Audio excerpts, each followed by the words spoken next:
Welcome to class students. Today's class we discuss concurrent execution in HDL, Verilog as well as VHDL. The execution remains same. Generally, the execution in hardware description language we expect concurrent execution.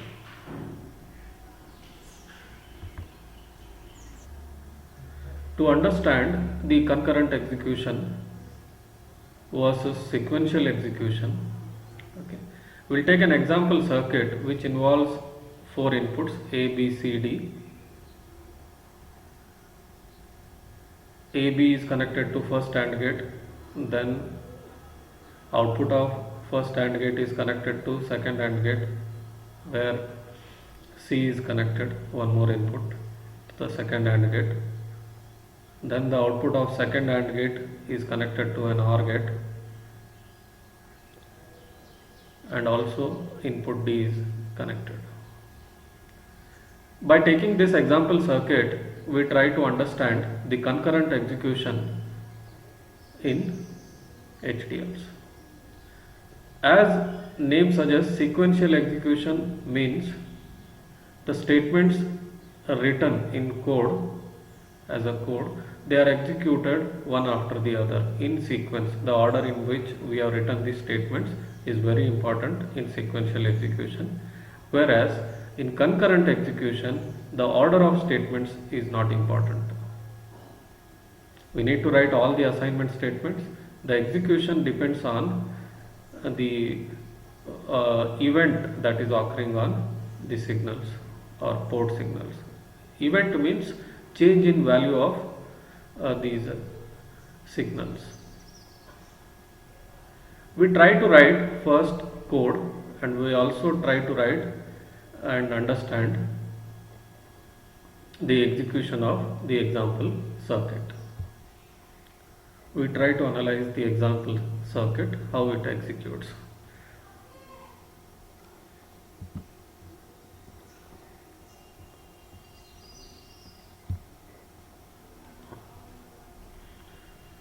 The output of AB, we name it as say P. Output of second AND gate, we name it as Q. And the final output is Y. If I observe, this particular design has got four inputs and one output, and also two intermediate input outputs P and Q. So when you write code,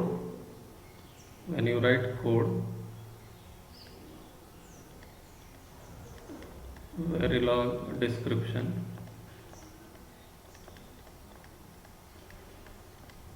for example code, if you write, so first we need to write module, example circuit, example 1, A, B, C and D and Y you include in this list. Input A, B, C, D, output Y. And this P and Q we can define as wires.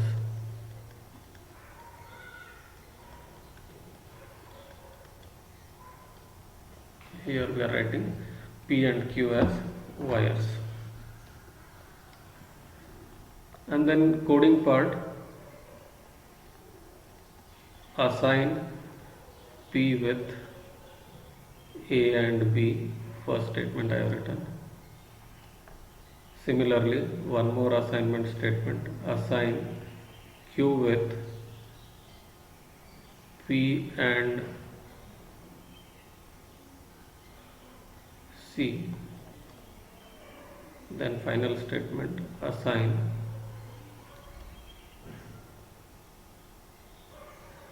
Y with Q, or D. End model. So we have developed Verilog description for the example circuit given. Now we try to understand in this class how this code executes. Before we start code execution, we try to understand with your previous knowledge of digital system design how this combinational circuit executes. For that, we assume initial values A, B, C, D all 0. Initial value I have assumed all 0. The intermediate output A, B, P will be 0. C is also 0, Q is also 0, and Y is also 0. These are the initial stable values when all the inputs A, B, C, D are 0, P is 0, Q is 0, and Y is 0. In our coding, we have written 3 assignment statements, one for P, Q, and Y. Now if I ask you how this code executes, now the code execution entirely depends on the changes in values of these input signals A, B, C, D. That itself I am referring it as event on input signal. When input signal changes its value or in-out signal changes its value, that particular statement, wherever it is acting as input, that statement is considered for execution. If I consider the first case where if you assume that A, B, C remains 0 and D value changes to 1, we can assume any value, not only one input, multiple inputs can change from 0 to 1 or 1 to 0. Now in this case, what we are assuming is, we are assuming the value of D is changing from 0 to 1. In this case, with your previous digital system design knowledge, you can observe that the D signal is connected to, this value is connected to an OR gate. The other input is 0. So 0, 1, output of Y changes to 1. So this portion of circuit where AND gate 1 and AND gate 2, these are not evaluated. These are with previous values only. Only portion of circuit is executed, that is OR gate with previous value of Q as 0 and D value as 1, it is evaluated to 1. Means what? In the first set of analysis, when D value changes from 0 to 1, in that case only Y is updated. This particular statement Q or D is executed.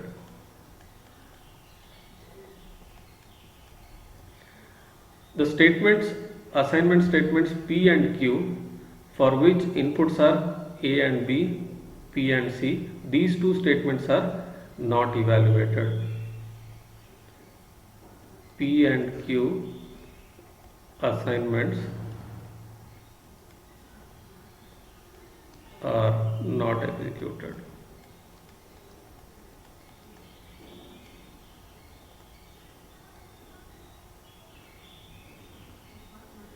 So this is the first set of analysis.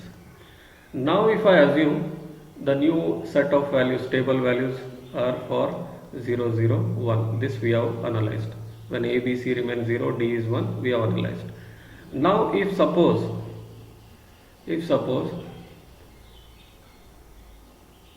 A value changes to 1 and B value changes to 1, as well as C value changes to 1 and D value changes to 0. So what we are in second execution, what we are analyzing? A value is 1, B value is 1, C value is 1 and D value is 0. Now if you observe the circuit, how this circuit evaluates. Now since there is a event on A, B, C as well as D, all four input signals are changed. So for the first iteration, P, Q and Y, first iteration, all these three statements are evaluated because A is changing its value, C is changing its value, and then Q is D is also changing its value. Now for this execution, we have A and B values as 1 and 1. P value is 1 and 1, which will get 1.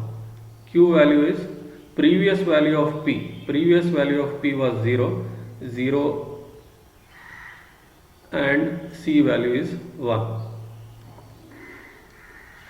Y value is previous value of Q is 0 ORed with D value, which is 0. For the first iteration,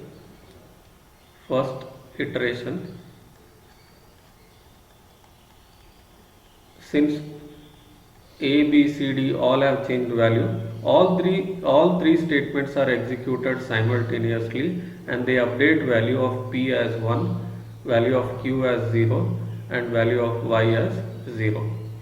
Now whether execution stops here, we have to observe. Since P is acting as P's previous value was 0 and the new updated value is what? New updated value is 1. Previous value was 0, updated value is 0. Q previous value 0, new value is 0. So no change in value of Q. Y value, earlier it was 1, now its value has changed to 0 from first iteration. Now if you observe, A value is A, B, C, D values remain 1, 1, 1 and 0. P value has changed from 0 to 1. Q value has not changed, it remains 0. For previous iteration also it was 0, next iteration new value is also 0. Output Y, okay, we need to know, earlier it was 1 and which has changed to 0. For the second iteration, since there is a value change in P which has changed from 0 to 1 for second iteration, 0 to 1, wherever P is involved, that statement is evaluated. So according to this code, assignment statement Q, where P is acting as input, with new value of P as 1 ANDed with C value which is 1. So you will get Q value updated as 1. So here Q value is updated, still execution is not complete. Second iteration, only one statement is evaluated.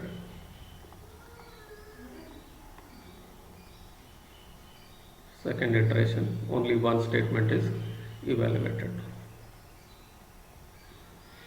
Now whether execution stops, you observe Q is acting as output and the input for the OR gate, and its value is changed from 0 to 1. So in third iteration, where Q is involved with 1 or D value is 0, so you will get value as 1. In third iteration, you will get value as 1. So Y is not involved as input for any of the statements. Okay, Y value is updated, Q value remains as 1, P value remains as 1. So this statement is not evaluated, Q value is changed to 1. So only Y statement is evaluated, Y output is 1. Now with the final values A, B, C, D inputs remain 1, 1, 1, 0. Final values P will be 1, Q will be 1 and then Y will be 1. Final values will be P equal to 1, Q equal to 1 and Y equal to 1. Since no more changes in values of input signals, execution stops. execution stops after 3 iterations.